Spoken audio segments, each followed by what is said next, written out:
The night Declan Pruitt showed up to the Hargrove Capital Networking Gala, he almost didn't go. His daughter had a fever that broke around 4 in the afternoon, and even after it came down, he sat on the edge of her bed for 20 minutes just watching her sleep. She was 7. Her name was Poppy. She had his jaw in her mother's eyes, and a way of reaching for his hand in her sleep that made him feel like the most important person on earth and the most terrified one at the same time. His sister had driven over by 5:30, told him to go, told him Poppy was fine, told him a fever of 99.1 was not a reason to skip the most important industry event of the year. So he put on the blazer he'd pressed the night before, kissed Poppy on the forehead so lightly she didn't stir, and drove 40 minutes into downtown Chicago. He parked 2 blocks away because the garage rates near the Meridian Club were criminal. He walked in the cold with his collar turned up and told himself this mattered. His company, Bridgepoint Builds, had been operating for 4 years. They did mid-size commercial construction, schools, community centers, the occasional office renovation. Good work, honest work, but underfunded consistently, and the reason Declan had registered for this gala was a single line in the event description: major infrastructure investment partners in attendance. He needed a meeting. Just one, that was the whole plan. What he did not plan for was what he saw the moment he walked through the main doors of the Meridian Club's ballroom. The room was the kind that made you feel slightly underdressed no matter what you wore. Crystal chandeliers, ivory tablecloths, waitstaff in black moving through the crowd like they'd been choreographed. Somewhere near the back, a string quartet was playing something that sounded expensive. Declan took a glass of water from a passing tray and scanned the room the way he always did, looking for the one face that seemed approachable, the one conversation that wouldn't cost him 20 minutes of polite nothing. That's when he saw her. She was sitting near the far edge of the room, maybe 15 feet from the nearest cluster of guests, positioned beside a tall window that looked out onto the city lights. She wore a steel gray blazer, sharp at the shoulders, and her hair was pulled back in a way that looked deliberate. She had the posture of someone accustomed to being in rooms like this. A glass of sparkling water sat on the table beside her, untouched. She was in a wheelchair, and not a single person in that room was talking to her. Declan watched for a moment, not to stare but because he couldn't quite process it. The room was maybe 200 people, investors, developers, architects, city officials, all of them circling each other, trading business cards, laughing at things that may or may not have been funny. And this woman, composed, clearly dressed for the event, clearly a guest, was sitting completely alone, overlooked like a piece of furniture. He saw a man in a tuxedo walk past her close enough to brush the arm of her chair. The man didn't look down, didn't pause, just kept moving toward the bar. Declan felt something tighten in his chest that wasn't quite anger but was close to it. He thought about leaving her alone. Maybe she wanted space. Maybe she was waiting for someone. He'd made assumptions before and been wrong. But then he looked again and saw the way she was holding herself, not relaxed, not resting, but braced, in the quiet way people hold themselves when they've been waiting to be acknowledged and have started to accept that they won't be. He knew that feeling. He'd known it at a lot of tables, in a lot of rooms, in the years before anyone took Bridgepoint Builds seriously. He crossed the room. Her name was Margot Sale. She didn't offer that right away. First, she looked up at him with the careful neutrality of someone who had been approached too many times with pity dressed as politeness, and she was measuring him before he'd said a full sentence. "There's an open chair right here," Declan said, nodding to the empty seat beside her. "Do you mind?" She studied him for a moment. "No one's sitting there." "I noticed," he said and sat down. She watched him settle in with an expression he couldn't entirely read. Not unwelcoming, not warm yet either, just watching. "Declan Pruitt," he said and offered his hand. She shook it, her grip direct. "Margot Sale. You here for the infrastructure panel tomorrow, or just tonight?" Something shifted slightly in her face. Not a smile yet, but a softening. "Tonight. I was supposed to be on the panel, actually. Schedule conflict. That's a shame. Those panels need more people who know what they're talking about." "You've attended before?" "First time," he said. "You?" "Several." The string quartet shifted to something slower. A waiter passed and Declan flagged him down, got a sparkling water to match hers, nodded his thanks. He wasn't performing ease. He genuinely felt it. Something about the absurdity of the situation, sitting at the edge of a room full of people trying to impress each other, talking to the one person they'd all managed to ignore, made the pretense fall away. "What do you do?" she asked. Construction, commercial builds, mostly, schools, community centers. We did a rec center in Bridgeport last year that I'm still pretty proud of. He paused. You? Infrastructure investment, she said simply. On the funding side or the advisory side? Both, depending. They talked for almost an hour. What Declan didn't know that night, what no one in that room seemed to know or care to find out, was that Margot Sale had spent 22 years building one of the most quietly influential infrastructure investment funds in the Midwest. She had started Seal Capital when she was 31, after a decade working under two different firms where her proposals were consistently adopted and her name was consistently left off the credits. She had learned patience in the particular way that people learn patience when they have no other choice, and she had turned that patience into something methodical and precise. Seal Capital did not seek press. It did not have a splashy website or a social media presence.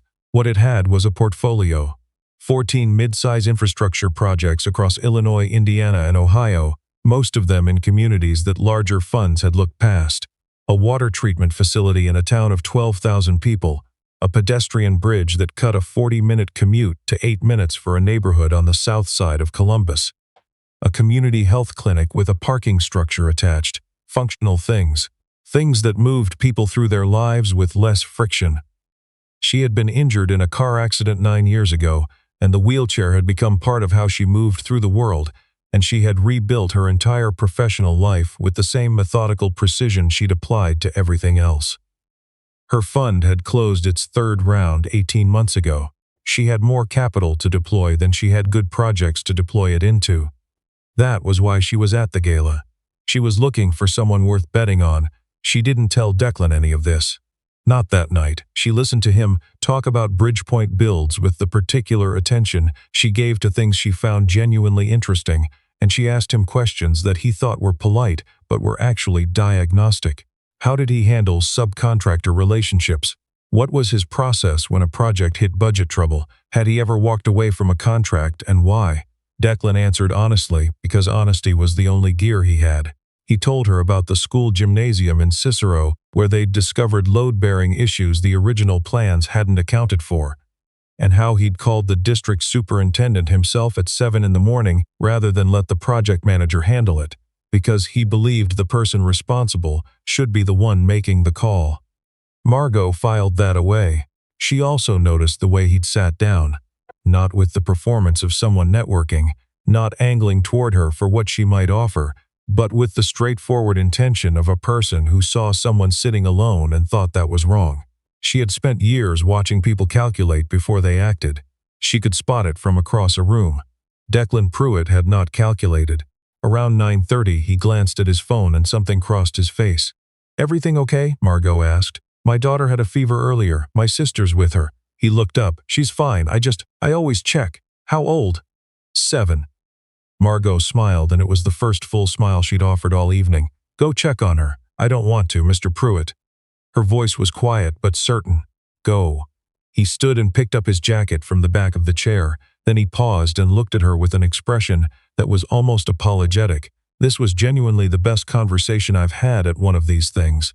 And I've only been to one." She laughed, actually laughed, something that surprised even her. "Leave me a card." He handed her one from his inside pocket. She looked at it briefly, then set it on the table beside her water glass.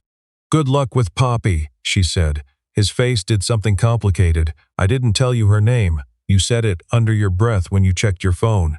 He blinked. Then he smiled, shook her hand again, and walked toward the exit. Margot watched him go. Around her, the ballroom continued its carousel of networking and performance. A man in an expensive watch walked past her chair again, close, and didn't look down. She picked up Declan's card and tucked it into her jacket pocket. Poppy's fever came back that night. Not high, not dangerous, but enough to keep her restless. Declan got home by 10:15, relieved his sister, and spent the next hour sitting beside Poppy's bed reading to her from a book about a mouse who wanted to build a house. She fell asleep somewhere around the part where the mouse was deciding between stone and wood. He sat there in the quiet for a while after. The bedside lamp was low. Poppy's breathing evened out. On his nightstand, his phone had 3 text messages from his project manager about a permit issue with a job in Oak Park, but he didn't open them until morning. He thought about the gala. He thought about Margot's seal and whether he should follow up and what he'd even say. "We had a good conversation and you seemed like a person worth knowing" wasn't really a business email. He didn't have much to offer her that she'd want. He didn't even know what she did. Not specifically. Infrastructure investment could mean 100 different things. He decided he'd send a short note, professional, genuine. Not asking for anything. He fell asleep before he wrote it. Margot called him on a Thursday morning 11 days later. He was on a job site in Wicker Park, standing in what would eventually be a community fitness center, watching his crew pour a concrete subfloor. His phone buzzed in his chest pocket, and he stepped outside to take it because the noise inside was impossible. "Declan Pruitt," he said. "Margot Sale." A pause. "From the Meridian Club Gala." He would have known the voice without the introduction. "I was going to send you a note. I know. Most people do eventually. I called before you got around to it." Another pause, but not uncomfortable. The kind that belonged to someone who understood how to use silence. "I looked into Bridgepoint builds." He felt something shift in his chest. And I'd like to have a proper conversation. Not at a gala. Somewhere we can actually talk." They met the following Tuesday at a coffee shop on the near north side, the kind of place with both brick and genuinely good coffee and tables far enough apart that a real conversation was possible. Margot arrived first. She was already reading something on her phone when Declan came through the door, and she looked up with the same evaluating attention she'd had at the gala. He sat down, got his coffee, put his hands around the cup. "Tell me about your pipeline," she said. So he did. Not the version he gave to people he was trying to impress, the clean, burnished version with the numbers arranged to look inevitable. He gave her the real one. 3 projects in active proposal stage, 1 job that was going well, 1 that was going sideways because of a subcontractor who'd overbid and was now under-delivering, and the hard conversation he was going to have by the end of the week. His working capital situation, which was functional but thin. What he needed to grow and what he'd been unable to get from conventional lenders because his company was 4 years old and the collateral picture didn't satisfy their formulas. Margot's listened. She asked questions that made him rethink 2 assumptions he'd held for most of those 4 years. At the end of the meeting, she said, "I want you to send me your last 3 project audits and your current proposal documents, full versions, not summaries." "Okay," he said. "Can I ask what you're considering, whether to invest?" She said it like it was a simple thing, which to her it probably was. "I run an infrastructure fund. We take minority positions in mid-sized projects and provide capital alongside technical advisory resources. We've done it with Fortin projects. I'm looking at my 15th. Declan set his coffee down. "Why me?" Margot looked at him steadily. "Because of how you sat down," he waited. "At the gala," she said, "you walked across a room full of people who were all trying to get something from someone, and you sat down next to me with no agenda.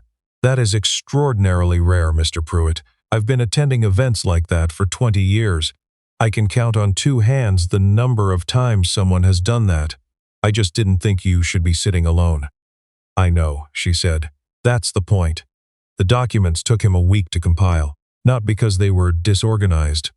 Declan was meticulous about his records, always had been, but because he couldn't stop second-guessing the presentation. He went back and forth between wanting to look professional and wanting to be fully honest about the rougher edges, and eventually he chose the rougher edges because that was what the conversation at the coffee shop had called for, and he didn't know how to be another way. He sent them on a Friday afternoon and spent the weekend trying not to think about it. He took Poppy to her soccer game on Saturday morning and stood on the sideline in the cold with a thermos of coffee and watched her run with the absolutely unguarded joy of a 7-year-old who has no idea that running itself is remarkable. She scored a goal and turned immediately to find him in the crowd, and when she spotted him, she pointed at him with both hands like he'd done something. He pointed back. On Sunday, they made pancakes. Poppy had a system for blueberry placement that she took very seriously. Declan deferred entirely to the system. "Monday morning," Margot called. "I have questions about the Oak Park project," she said. "The permit situation you flagged. It's resolved," he said. "The variance came through Thursday. I saw that in the update you attached. I want to understand your contingency process. Walk me through what you did when the delay hit." He walked her through it. She asked follow-up questions for 40 minutes. It was the most thorough interrogation of his project management process he'd ever experienced, And somewhere in the middle of it he realized she wasn't questioning his judgment, she was mapping it. Learning how he thought. At the end she said, "I'll have a term sheet to you by Friday." The term sheet arrived Thursday. He didn't sign it immediately. He had his attorney review it, a woman named Beatrix Crane, who'd helped him set up the original LLC, and who had a gift for finding the one sentence in a 40-page document that would matter in 4 years. Beatrix took 2 days and came back with 3 suggested modifications, all minor. Margot's team accepted all 3 without negotiation. "That's a good sign," Beatrix told him. "People who fight every small thing are telling you something about the big things." The signing happened on a Wednesday in a conference room at a law firm in the Loop. Margot arrived with a woman named Petra Vance who handled her legal affairs, and they sat across from Declan and Beatrix, and there was very little ceremony about it. Documents were signed, hands were shaken. Margot's hand was again direct and unhesitating. Afterward, in the elevator going down, Declan said, "The Gale, were yet testing people, sitting where you were?" Margot's was quiet for a moment as the elevator descended. "No," she said. "I was just sitting there. I'd had a long day. I wanted to be near the window." She paused. "The test, if you want to call it that, was what I did afterward. Whether I followed up, whether I looked into your company, whether I thought you were worth a real conversation." She glanced at him. "You weren't being evaluated at the Gala, Mr. Pruitt. You were just being yourself. That's actually much harder to manufacture." The elevator opened into the lobby.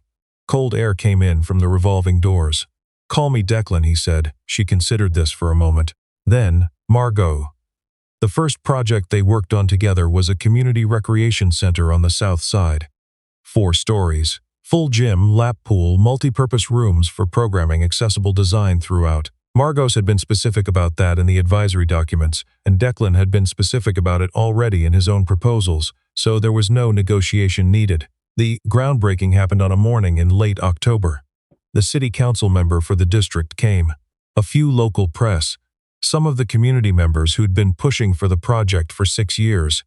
Declan stood at the back of the small crowd with Poppy beside him because it was a school holiday and his sister couldn't come, and he hadn't wanted to leave her with anyone else for an event like this. Poppy wore her purple jacket and held a little American flag someone had handed her at the entrance and watched the proceedings with the solemn attention of someone who understood that something important was happening without knowing exactly what. "What is it going to be?" she whispered to him. "A rec center," he said quietly. "Somewhere kids can come and swim and do sports. People can take classes here." Poppy considered this. Like the why? Something like that. She nodded, apparently satisfied. Margot's was near the front, beside the city council member. She said a few words when it was her turn, short, direct, focused on the community rather than the fund. She mentioned that good infrastructure wasn't about the buildings themselves, it was about what the buildings made possible. She said that a community's health could be measured in the number of things its people could reach. A few people in the crowd nodded. Afterward, as the crowd dispersed toward the coffee and pastries someone had set up under a tent, Margot made her way toward where Declan was standing. She stopped when she saw Poppy. Poppy looked up at her with the frank, assessing stare of a child who has not yet learned to disguise curiosity. "This is my daughter," Declan said. "Poppy, this is Miss Sale, she's my business partner." Poppy looked at Margot very seriously. "Did you help build it?" Margot smiled. "The full one, the real one. I helped make it possible to be built. Your dad is building it." Poppy turned to Declan. "So she's like the one who decides and you're the one who does it." Declan pressed his lips together to keep from laughing. "More or less, that sounds fair," Poppy said. Margot laughed, and it rang out clear and genuine over the sound of the crowd, and Declan thought it was maybe the best thing he'd heard all year. 6 months later, the project was on schedule. The gym floor was going in. The pool basin was finished. A local artist had been commissioned to do a mural in the main corridor, something that depicted the neighborhood's history, figures moving through time, hands reaching across decades. Declan's crew had installed the anchor points for the mural panels themselves, and the project manager had sent him a photo of the finished installation from the day before. He'd looked at it for a long time. Something about seeing the wall go up, the physical evidence that this had moved from document to concrete to art, did something to him that he couldn't entirely name. He and Margot's had a standing call every other Tuesday at 8:30 in the morning. They talked about the project. about the second proposal that was moving through the city approval process, about a conversation she'd had with a potential co-investor in a transit-adjacent development that she thought might be worth exploring. Toward the end of one of those calls, she said, almost offhandedly, "How's Poppy?" "Good," he said. "She wants a dog. We're in negotiation." "What's your position?" "I'm not opposed. My position is that she has to demonstrate she can keep her room consistently clean for 30 days before we introduce another variable." Margot's was quiet for a moment. "That's a reasonable system, thank you." "What's her counter-argument?" "That the dog will help her keep her room clean, because she'll want to show the dog a good example." Margot's was quiet again. "Then, she might be right." "I know," Declan said. "I'm still holding the line." He could hear her smiling over the phone. The recreation center opened on a Thursday morning in April, 8 months ahead of the original projected timeline, a result of the capital flexibility that Syle's investment had made possible, plus the fact that Declan's crew had hit every weather window right through a mild winter. There was a ribbon cutting. The mayor's office sent a representative. Local press came again, this time with cameras. The community members who'd been advocating for the project for 6 years stood in the front row, and some of them were crying before anything had even been cut. Declan stood with his crew at the side of the room. His project manager, a woman named Addie Krause, who had been with Bridgepoint since year 1, stood beside him and said, "You know, I didn't think we'd actually pull this one off on the timeline." "I know," he said. "I was wrong." Also noted, she elbowed him. Margot spoke again, briefly, near the end of the formal program. She spoke about what the building was for, not what it was, but what it allowed. She said that a community's character was visible in the places it built for the people who needed them most, not the people who could afford to build for themselves. She said that the most important thing about any structure was what it let people move through, and she thought this one was going to let people move through quite a lot. Declan watched her speak and thought about the night at the Meridian Club, about a woman in a steel gray blazer sitting alone beside a window, holding a glass of sparkling water, waiting to be seen. About how a room full of 200 people who were all professionally dedicated to the idea of building things had walked past her without stopping. He'd walked across that room on instinct. No calculation, he just thought it was wrong for someone to be sitting alone like that, so he sat down. He couldn't have told you then what that would become. He couldn't have mapped it. But he thought about something Poppy had said once. One of those things kids say that lands harder than they know, when she'd asked him why some buildings were pretty on the outside but felt bad inside. He'd said he thought it was because the people who built them were thinking about how the buildings looked to people passing by, instead of thinking about the people who'd actually be inside them. Poppy had considered this for a long time. Then she said, "So the outside buildings are for strangers, and the inside buildings are for people you care about." He hadn't known what to say. He'd just pulled her close and said, "Yeah, something like that." He watched the ribbon get cut. He watched the doors of the recreation center swing open for the first time to the people it had been built for. He watched Margot accept a handshake from the mayor's representative with the quiet composure of someone who had spent decades doing work that finally, in this particular moment, had a door attached to it. He thought about all the rooms she'd sat in, all the tables, all the conversations where she'd been the most qualified person present and the last one anyone looked at. He thought about how she'd kept going anyway, how she'd built something patient and precise and impossible to ignore, until one day a room full of people couldn't walk past it anymore. Poppy was beside him again. Saturday's game had been canceled for a field trip conflict, and the school had given them the Thursday off, and she slipped her hand into his and looked up at the building with her mouth slightly open. "Is it good?" she asked. He looked at the building. He looked at the people going in. He looked across the room at Margot, who had caught his eye and nodded, just once, something in her expression that was the distillation of every Tuesday morning call and every late document and every hard question that had brought them here. "Yeah," he said, "it's good work." Poppy squeezed his hand and went back to looking at the building like it was something worth looking at. He thought she was right.